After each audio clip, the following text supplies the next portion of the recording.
전세금을 날릴까봐 두려우셨죠? 지금부터 제가 전세금을 지키는 방법을 알려드리겠습니다. 저는 21살에 길거리 장사로 시작해 지금은 투자와 사업을 병행하고 있습니다. 현재 사업체에서 1000만원 이상의 수익이 발생하고 있고 여러 개의 부동산을 보유하고 있습니다. 상가에서 월세도 들어오고 있습니다. 안녕하세요, 김소년입니다. 오늘은 전셋집을 구할 때 여러분들이 꼭 알아야 될 내용에 대해서 말씀을 드릴게요.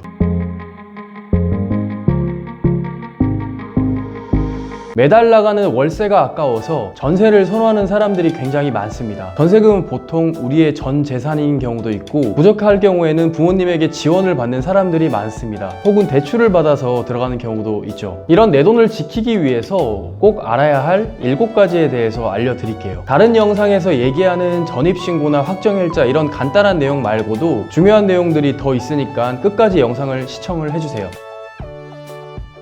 첫 번째, 대리계약을 할 경우에는 관련 서류를 꼼꼼히 확인을 해야 합니다. 부동산의 계약서를 작성하러 가면 대충 넘어가려고 하는 부동산 사장님들이 굉장히 많습니다. 집주인이 멀리 있어서 부동산 사장님들이 계약서를 직접 작성하는 경우가 종종 있거든요. 사장님 괜찮아요? 라고 여쭤보면 에이 아무 일 없어 괜찮아 라는 한마디에 아무 서류 없이 그냥 넘어가는 경우가 있습니다. 진짜 미친 거 아니에요? 한 사람의 재산이 걸렸는데 이딴 식으로 일 처리를 하는 부동산들도 꼭 있습니다. 대리계약 시에 필요 서류 확인도 꼭 하고, 당일에 위임인과 통화를 해서 위임 여부와 계좌 일치 여부도 꼭 확인을 하시기 바랍니다. 두 번째, 등기부 등본을 여러 번 확인을 하셔야 합니다. 그럼 뭘 확인해야 할까요? 발급 일자와 계약하려는 물건지 주소가 일치하는지 확인하는 건 기본입니다. 그리고 등기부 등본 상에 을구에 있는 근저당 채권 최고액이 얼마인지를 확인을 해야 됩니다. 근저당은 집을 살 때 집주인이 받은 대출을 뜻하는데요. 그리고 채권 최고액은 은행에서 집주인이 이자를 제때 갚지 못할 것을 대비해서 원금의 20% 정도를 더 포함해서 등기부 등본에 설정을 해둡니다. 이런 걸 채권 최고액이라고 얘기를 합니다. 집의 매매가가 3억인데 근저당이 2억 원이라면 통 계약을 할 때 근저당 말소 조건으로 전세계약서를 작성을 하는데요. 95%의 사람들이 이렇게 계약을 할 때만 등기부 등본을 보고 그 이후에는 확인하는 사람들은 잘 없습니다. 잔금 때 집주인이 근저당 상환을 하는 것을 확인을 하고 은행에서 상환 영수증까지 확인을 했습니다. 대부분 부동산에서 여기까지는 잘 진행이 돼요. 이 정도면 안전하지라고 생각할 수도 있습니다. 하지만 꾼들은 다릅니다. 앞서 대부분 계약할 때만 등기부 등본을 보고 이후에는 안 본다고 제가 말씀을 했죠. 이런 걸 활용해서 사기치는 사람들이 있습니다. 내가 잔금을 치른 시간과 은행 마감 시간 사이에 또 다른 대출을 실행시키는 사람들이 있어요. 이럴 경우에는 집이 경매에 넘어갔을 때 대항력이 2순위라서 보증금을 날리는 경우가 있습니다. 자, 여기서 전입신고와 확정일자를 바로 받으면 되는 거 아니야 라고 얘기를 할 수도 있습니다. 과연 그럴까요?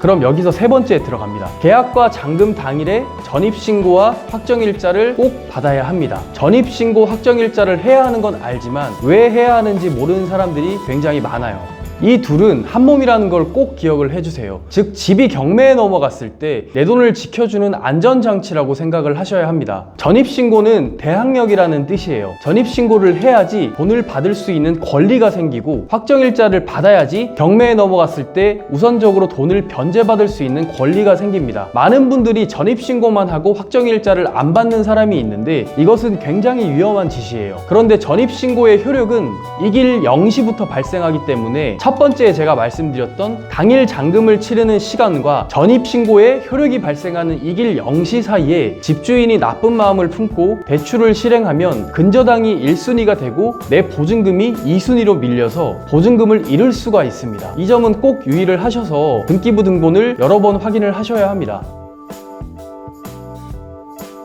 네 번째, 전세보증보험 가입이 가능한지 여부를 확인을 하고 계약을 진행을 하세요. 전세보증보험은 주택도시보증공사 혹은 서울보증보험에서 가입이 가능한데요. 부동산 사장님께 가입이 가능한지 물어보는 게 아니라 직접 내가 기관에 문의를 하셔야 합니다. 내 재산은 내가 지켜야 해요, 여러분. 전세보증보험 가입 조건은 기관 홈페이지에 들어가면 자세하게 나와 있으니까 참고를 해주세요.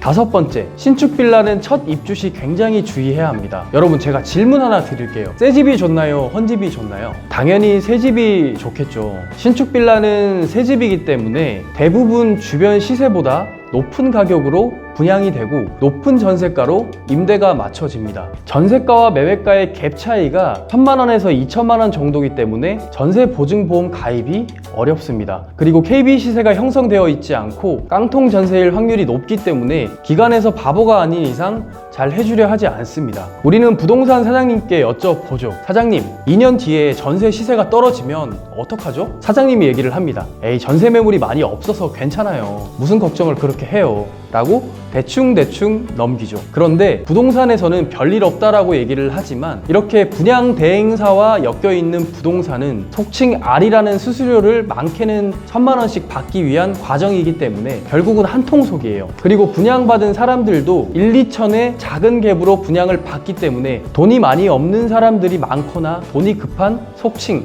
바지사장이 될 수가 있습니다. 과연 분양받은 이 사람들이 2년 뒤에 전세가가 떨어지면 추가 비용을 부담을 해야 하는데 돈이 있을까요? 이렇게 역전세가 오는 상황에도 대비를 해야지 내 전세금을 안전하게 지킬 수가 있습니다. 6번째, 건축물 대장을 발급받아서 용도와 위반 건축물 여부를 꼭 확인을 해야 합니다. 분명 주거용 빌라 건물인데 용도가 근린생활시설로 되어 있는 경우가 있습니다. 이럴 경우에는 시세보다 저렴하게 매물이 나오고 계약은 했지만 위반 건축물 근린생활시설 용도라서 보증보험 가입이 불가능합니다. 이런 건물이 있는 이유는 건축법상의 가구상 주차 대수 몇 대 이런 법이 있습니다. 그런데 주차 부지를 아끼기 위해서 근린생활시설로 허가를 받고 불법주택으로 속여서 저렴하게 분양받는 경우가 종종 있습니다. 저렴하다고 좋은 데는 다 이유가 있어요. 건축물 대장상의 용도란에 근린생활시설 여부와 위반 건축물 딱지가 있는지 확인을 해야지 보증보험을 가입하는데 문제가 없습니다. 7번째, 소유자가 신탁회사 명의로 되어 있으면 굉장히 주의를 해야 합니다. 집주인이 집을 살 때 대출을 많이 받기 위해서 담보신탁을 이용해서 대출을 받게 되면 등기부 등본 갑구에 명의가 신탁회사로 되어 있는 경우가 있습니다. 이럴 경우에는 일반 부동산 계약을 하는 것처럼 진행을 할 경우에 여러분들의 보증금을 전액 날릴 수가 있습니다. 그 이유는 당신과 계약하는 집주인은 등기상 소유주가 아니라는 거예요.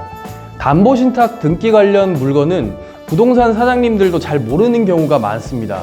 만약 알더라도 과정이 귀찮고 계약이 안 될 가능성이 높기 때문에 임차인에게 얘기를 안 하고 안일하게 그냥 넘어가는 경우가 많아요. 만약에 등기상 신탁회사 소유로 되어 있으면 전입신고와 확정일자를 받아도 임대차 보호법을 적용받을 수가 없습니다. 그리고 문제가 생겼을 때 강제집행을 당하고 억울하게 쫓겨날 겁니다. 등기상 소유주인 신탁회사와 계약을 해야 하지만 부동산과 집주인이 모르고 그랬던 알고 그랬던 임차인들을 속여서 허위계약서를 작성했기 때문이죠. 만약 신탁회사 소유의 물건일 경우에는 등기소에서 신탁 원부를 발급받아서 원부의 특약사항을 확인하고 그 신탁회사에 전화를 해서 특약 내용에 대해서 확인을 하고 우선수익자인 은행의 동의서를 받고 계약을 해야지 임대차 보호를 받을 수가 있습니다. 이 과정을 부동산에서 확인을 시켜줘야 하는데 과연 해줄까요? 이런 애매한 물건은 계약을 안 하는 게 여러분들 심신에 좋을 수도 있습니다.